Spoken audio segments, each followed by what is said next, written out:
Good morning friends सकार गुरुत्वपूर्ण खबर आपण स्वागत मुझे तो फ्रेंड्स प्रत्येक दिन भली बहुत गुड़ी पछा पछा खबर सहित जहाँकि पीएम किसान कालिया योजना ठू आरंभ कर राशन कार्ड ई श्रम कार्ड बड़ बड़ घोषणा यह खबर भितर रही तेणु आपण मैंने 2 मिनिट अधिक समय दे ए वीडियो को निश्चित शेष पर्यंत देखंतु कारण आज वीडियो देखापी आपको कौन न्यूज पेपर किंबा खबर कागज देखा पड़ोनी से चलतु भाई मैंने बेसी डे नक भिडियो पर नजर पकईबा तेरे नजर पकईबा पूर्व जदि आम चैनल प्रथम आसी भिडियो देखुं तेरे आम चैनल को सब्सक्राइब कर पाखे घंटी चिन्ह को दबे ऑल नोटिफिकेशन को दबे दिंतु कारण आम जिते बेले भी भिडियो छाड़ू आपण पाखे पहुँचब सर्वप्रथमे नंबर 1 रथ यात्रा को नहीं आसला ए बड़ खबर रथ यात्रा सोमवार दिन छुट्टी घोषणा 8 तारीख दिन छुट्टी घोषणा कले राज्य सरकार बंद रहिब राज्य सरकार समस्त विभागीय कार्यालय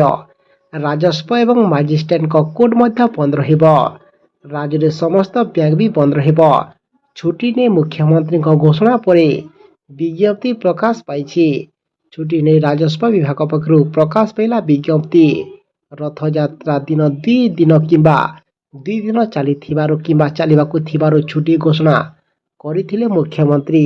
परवर्ती खबर राज्य सरकार दर वृद्धि नियंत्रण न कले राजरास्ता को ओह्लैब बीजेडी दरदाम वृद्धि को नहीं राज्य सरकार को तागिद करिछि बीजेडी सरकार दर वृद्धि नियंत्रण करंतु नचेत बीजेडी राजरास्ता को ओह्लैब बोली चेतावनी दिया बीजेडी विधायक तथा विरोधी दल मुख्य सचेतक प्रमिला मल्लिक एवं बीजेडी नेत्री लेखाश्री सामंत सिंहार सामाजिक सम्मिलन में दरदाम वृद्धि प्रसंग में बर्षिछंती एवं चाउल डाली पनीपरिया दर वृद्धि को राज्य सरकार नियंत्रण कर लोकों को न्याय दिंतु बोली से सूचना प्रदान करिछंती।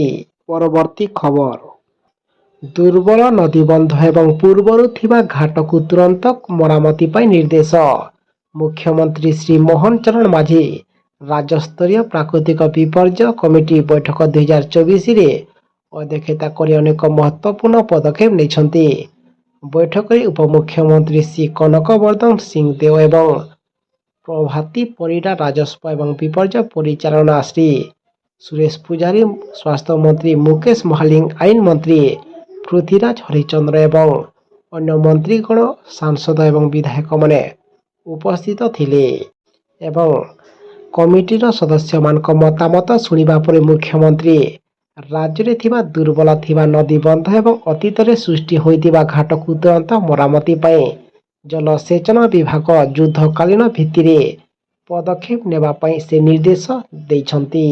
परवर्ती खबर आसिला पुणी पाणीपाग सूचना को ने पुणी एक बड़ खबर राज्य में जारी रही वर्षा उपकूल दक्षिण सबुठी जारी रही वर्षा आसंता 24 घंटा बेलू बंगोपसागर में सृष्टि हो पारे घूर्णिबलय जहाँ प्रभाव रे 6 एवं 7 तारीख बेलू किछि जिले में प्रबल वर्षा हेबार पूर्वानुमान करिछि आंचलिक पाणीपाग केन्द्र ओडिशा रे आगामी 5 दिन पर्यंत वर्षा लगी रहिबो एवं प्रबल वर्षा पे 10टी जिला को येलो वार्निंग जारी करछि पाणीपाग विभाग एवं मयूरभंज केन्दुझर सुंदरगढ़ देवगढ़ झारसुगुड़ा अनुगुल सम्बलपुर बरगढ़ बलांगीर कलाहांडी आगामी 24 घंटा प्रबल वर्षा नहीं येलो वार्निंग जारी करछि सेहिपरि मौसमी सीजन एजाए राज्य में 25% नियंत्रिया वर्षा होइछि।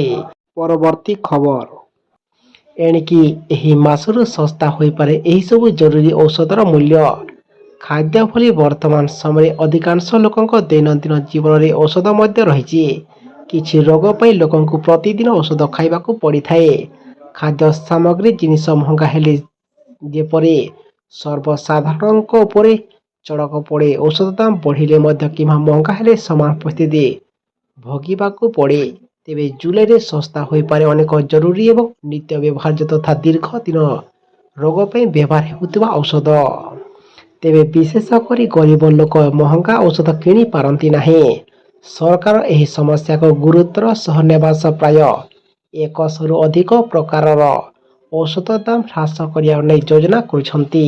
परवर्ती खबर आधार कार्ड धारी आसिला ए नुआ नियम आधार कार्ड संबंध में एक नुआ अपडेट सामना को आसी କର୍ମଚାରୀଙ୍କ ପ୍ରୋଭିଡେଣ୍ଟ ପାଣ୍ଠି ସଂଗଠନ ଇପିଏଫ୍ ଆଧାର କାର୍ଡକୁ ନେଇ ଡକୁମେଣ୍ଟ ତାଲିକାରୁ ହଟାଇ ଦେଇଛି, ଯାହାକୁ ଆଜି ପର୍ଯ୍ୟନ୍ତ ଜନ୍ମ ତାରିଖର ପ୍ରମାଣ ଭାବରେ ପ୍ରସ୍ତୁତ କରାଯାଇଥିଲା। ଅବସର ପାଣ୍ଠି ଏବଂ ପେନସନ ଆକାଉଣ୍ଟ ସଂସ୍ଥା ଇପିଏଫ୍ଓ ଏହାର ସର୍କୁଲାରରେ ସ୍ପଷ୍ଟ କରିଛି ଯେ ଆଧାର ବିବରଣୀ ଜନ୍ମ ତାରିଖ ପ୍ରମାଣ ଭାବରେ ବିବେଚନା କରାଯିବ ନାହିଁ। ଇପିଏଫ୍ଓ ଜାନୁଆରୀ 16ରେ ଏହି ସର୍କୁଲାର ଜାରି କରିଛି ଏବଂ ଆଧାର କାର୍ଡ ପ୍ରଦାନକାରୀଙ୍କ ସଂସ୍ଥା ୟୁଆଇଡିଏଆଇ ନିର୍ଦ୍ଦେଶରେ ଏହି ପଦକ୍ଷେପ ନିଆଯାଉଛି ବୋଲି ସ୍ପଷ୍ଟ କରିଛି। ପରବର୍ତ୍ତୀ ଖବର ଆସିଲା ପୁଣି ସମସ୍ତ ଛାତ୍ରଛାତ୍ରୀଙ୍କ ପାଇଁ ନୂଆ ନିୟମ। ଉଚ୍ଚ ମାଧ୍ୟମିକ ବିଦ୍ୟାଳୟ ଏବଂ ମହାବିଦ୍ୟାଳୟ ଏବଂ ବିଶ୍ୱବିଦ୍ୟାଳୟରେ ନାମଲେଖା ପ୍ରକ୍ରିୟା ଆରମ୍ଭ ହୋଇଛି। ନୂଆ ପିଲା କଲେଜ ଆସିବାର ଥିବାରୁ କ୍ୟାମ୍ପସରେ ର୍ୟାଗିଂ ରୋକିବା ଲାଗି ଗଣଶିକ୍ଷା ଏବଂ ଉଚ୍ଚଶିକ୍ଷା ବିଭାଗ କଡ଼ା ନିୟମ ଆଣିବାକୁ ଯାଉଛନ୍ତି। କୌଣସି ଶିକ୍ଷାନୁଷ୍ଠାନର ଛାତ୍ରଛାତ୍ରୀ ଯଦି ର୍ୟାଗିଂରେ ସମ୍ପୃକ୍ତ ଥିବା ଜଣାପଡ଼େ ତେବେ କଲେଜ କର୍ତ୍ତୃପକ୍ଷ ତାଙ୍କ ବିରୋଧରେ ନିକଟସ୍ଥ ଥାନାରେ ଏତଲା ଦେବେ। ରାଜ୍ୟ, ଜିଲ୍ଲା ଏବଂ ଉଚ୍ଚଶିକ୍ଷା ବିଭାଗ ଅଧୀନରେ ଗଢ଼ା ହେବାକୁ ଥିବା କମିଟି ବିଭିନ୍ନ ସମୟରେ ଶିକ୍ଷାନୁଷ୍ଠାନଗୁଡ଼ିକୁ ଅଚାନକ ଗସ୍ତ କରି ଯାଞ୍ଚ କରିବେ। ପରବର୍ତ୍ତୀ ଖବର ଆସିଲା ପୁଣି ସମସ୍ତ ଚାଷୀଙ୍କ ପାଇଁ ପୁଣି ଏକ ଖୁସି ଖବର। ଚଳିତ ଖରିଫ ଋତୁରେ ଚାଷୀଙ୍କ ଫସଲ ପାଇଁ ରାଜ୍ୟ ସରକାର 11,000 କୋଟି ଟଙ୍କାର ଋଣ ଯୋଗାଇ ଦେବେ। ଏଥିସହିତ ପ୍ରତ୍ୟେକ ଚାଷୀଙ୍କୁ 1 ଟଙ୍କା ପ୍ରିମିୟମରେ ପ୍ରଧାନମନ୍ତ୍ରୀ ଫସଲ ବୀମା ସୁବିଧା ମଧ୍ୟ ମିଳିବ। 1 ଲକ୍ଷ ଟଙ୍କା ପର୍ଯ୍ୟନ୍ତ ଫସଲ ଋଣ ଉପରେ ଚାଷୀଙ୍କୁ କୌଣସି ସୁଧ ଦେବାକୁ ପଡ଼ିବ ନାହିଁ। ତେବେ 1 ଲକ୍ଷରୁ 3 ଲକ୍ଷ ପର୍ଯ୍ୟନ୍ତ ଋଣ ଉପରେ 2% ସୁଧ ଦେବାକୁ ପଡ଼ିବ ବୋଲି ଜଣାପଡ଼ିଛି। ପରବର୍ତ୍ତୀ ଖବର ନୂଆ ମୁଖ୍ୟମନ୍ତ୍ରୀଙ୍କ ବଡ଼ ଘୋଷଣା, ଓଡ଼ିଆ ଭାଷାରେ ହେବ ସରକାରୀ କାମ। ଆଜିଠାରୁ ଲୋକସେବା ଭବନରେ ବିଧିବଦ୍ଧ ଭାବରେ କାର୍ଯ୍ୟଭାର ସମ୍ଭାଳିଛନ୍ତି ମୁଖ୍ୟମନ୍ତ୍ରୀ। ଲୋକସେବା ଭବନରେ ପହଞ୍ଚିବା ପରେ ମୁଣ୍ଡିଆ ମାରି ଭିତରକୁ ପ୍ରବେଶ କରିଛନ୍ତି ମୋହନ ମାଝୀ। ଏହାପରେ ମୁଖ୍ୟମନ୍ତ୍ରୀ ଠାରୁ ବିଧିବଦ୍ଧ ଭାବରେ ଲୋକସେବା ଭବନରେ କାର୍ଯ୍ୟଭାର ସମ୍ଭାଳିଛନ୍ତି। ଏହି ଅବସରରେ ମୁଖ୍ୟମନ୍ତ୍ରୀ ବଡ଼ ଘୋଷଣା କରିଛନ୍ତି। ଏଣିକି ସରକାରୀ ବା ଓଡ଼ିଆ ଭାଷାରେ ହେବ ବୋଲି ମୁଖ୍ୟମନ୍ତ୍ରୀ ଘୋଷଣା କରିଛନ୍ତି, ଯାହାକି ସେ କହିଛନ୍ତି ଓଡ଼ିଆ ଅସ୍ମିତା ସଂରକ୍ଷଣ ଏବଂ ପ୍ରସାରକୁ ଗୁରୁତ୍ୱ ଦିଆଯିବ ଏବଂ ସାହିତ୍ୟ, କଳା, ସଂସ୍କୃତି ଏବଂ ଲଳିତ କଳା ଏକାଡେମୀର ପୁନର୍ଗଠନ ହେବ ବୋଲି ସେ ସୂଚନା ପ୍ରଦାନ କରିଛନ୍ତି। ପରବର୍ତ୍ତୀ ଖବର ଆସିଲା ପୁଣି ପିଏମ୍ କିଷାନ ଯୋଜନାକୁ ନେଇ ବହୁତ ବଡ଼ ଖୁସି ଖବର। ମିଳିବ 10,000 ଟଙ୍କା। କେନ୍ଦ୍ରରେ ନୂଆ ସରକାର ଗଠନ ପରେ ସମସ୍ତେ ଉତ୍ସାହ ସହିତ 1 ମାସରେ ଉପସ୍ଥାପିତ ହେବାକୁ ଥିବା ବଜେଟକୁ ଅପେକ୍ଷା କରିଛନ୍ତି। 2024-25 ଆର୍ଥିକ ବର୍ଷ ପାଇଁ ଅର୍ଥମନ୍ତ୍ରୀ ନିର୍ମଳା ସୀତାରମଣ କେଉଁ ଗୁରୁତ୍ୱପୂର୍ଣ୍ଣ ଘୋଷଣା କରିବେ ତାହା ଉପରେ ସମଗ୍ର ଦେଶବାସୀଙ୍କ ନଜର ରହିଛି। ଅନ୍ୟ ସମସ୍ତଙ୍କ ପରି ୟୁପିରେ ବାଲିଆ ଜିଲ୍ଲାରେ ଜଣେ କୃଷକ ରାମପ୍ରକାଶ ମଧ୍ୟ ବଜେଟକୁ ବହୁତ ଆଶା ରଖିଛନ୍ତି, ଯାହାକି ପିଏମ୍ କିଷାନ ଯୋଜନାର କିସ୍ତି ବୃଦ୍ଧି କରାଯିବ ଏବଂ ସମ୍ପ୍ରତି ସେମାନେ ବାର୍ଷିକ 6,000 ଟଙ୍କା ପାଉଛନ୍ତି, ଏହାକୁ 10,000 ଟଙ୍କା ବୃଦ୍ଧି କରିବା ଉଚିତ ବୋଲି ସେ ସୂଚନା ପ୍ରଦାନ କରିଛନ୍ତି ଏବଂ କିସ୍ତି ପରିମାଣ ବୃଦ୍ଧି କରାଯିବାର ଆବଶ୍ୟକତା ଅଛି, ଯାହା କୃଷକମାନଙ୍କୁ ଚାଷ ସମ୍ବନ୍ଧିତ ଜିନିଷ କିଣିବାରେ ସାହାଯ୍ୟ କରିବ। ପରବର୍ତ୍ତୀ ଖବର ଆସିଲା ପୁଣି କାଳିଆ ଯୋଜନାକୁ ନେଇ ବହୁତ ବଡ଼ ଖୁସି ଖବର। ଏବେ ଆସିଲା ପୁଣି କାଳିଆ ଯୋଜନାକୁ ନେଇ ବହୁତ ବଡ଼ ଖୁସି ଖବର ପୁଣି ମିଳିବାକୁ ଯାଉଛି। କାଳିଆ ଯୋଜନା ମାଧ୍ୟମରେ ସମସ୍ତ ଯୋଗ୍ୟ ଚାଷୀଙ୍କ ଖାତାରେ ପରବର୍ତ୍ତୀ କିସ୍ତି ହିସାବରେ 2,000 ଟଙ୍କା, ଯାହାକି ଆପଣଙ୍କ ପାଇଁ ବହୁତ ବଡ଼ ଖୁସି ଖବର ଏବଂ ଏହି ଯୋଜନାକୁ ନେଇ ଯଥାଶୀଘ୍ର ସମସ୍ତ ଆକାଉଣ୍ଟରେ ଟଙ୍କା ମିଳିବାଟା ନୂଆ ସରକାର ବିଚାର କରୁଛନ୍ତି ଏବଂ ଏହି ଯୋଜନାକୁ ନେଇ କିମ୍ବା କାଳିଆ ଯୋଜନାକୁ ନେଇ ଯଥାଶୀଘ୍ର ନାମ ପରିବର୍ତ୍ତନ କରି ଏହି ଯୋଜନା ମାଧ୍ୟମରେ ସମସ୍ତ ଚାଷୀଙ୍କୁ ସୁଦୃଢ଼ କରିବା ପାଇଁ ସରକାର ବିଚାର କରୁଛନ୍ତି କିମ୍ବା ଆଗାମୀ କିସ୍ତି ଦେବା ପାଇଁ ସରକାର ବିଚାର କରୁଛନ୍ତି। ସେଥିପାଇଁ ଆମେ ଆପଣଙ୍କୁ ରିକ୍ୱେଷ୍ଟ କରୁଛୁ କି ଆପଣମାନେ ଆମ ସହ ସଦା ସର୍ବଦା ଯୋଡ଼ି ହୋଇ ରହିଥାନ୍ତୁ, କାହିଁକିନା ଯେଉଁଦିନ ସରକାର ଟଙ୍କା ଦେବାଟା ଘୋଷଣା କରିବେ ଆମେ ଆପଣଙ୍କୁ ଆଉ ଗୋଟେ ଭିଡ଼ିଓ ମାଧ୍ୟମରେ ଆମ ଏହି ଚ୍ୟାନେଲ ମାଧ୍ୟମରେ ଆମେ ଆପଣଙ୍କୁ ଜଣାଇଦେବୁ। ତାକୁ ଦେଖି ଆପଣମାନେ କନଫର୍ମ ହୋଇଯିବେ। ପରବର୍ତ୍ତୀ ଖବର ରାଜ୍ୟର ସବୁ ମହିଳାଙ୍କୁ ମିଳିବ ସୁଭଦ୍ରା ଯୋଜନାରେ ଟଙ୍କା।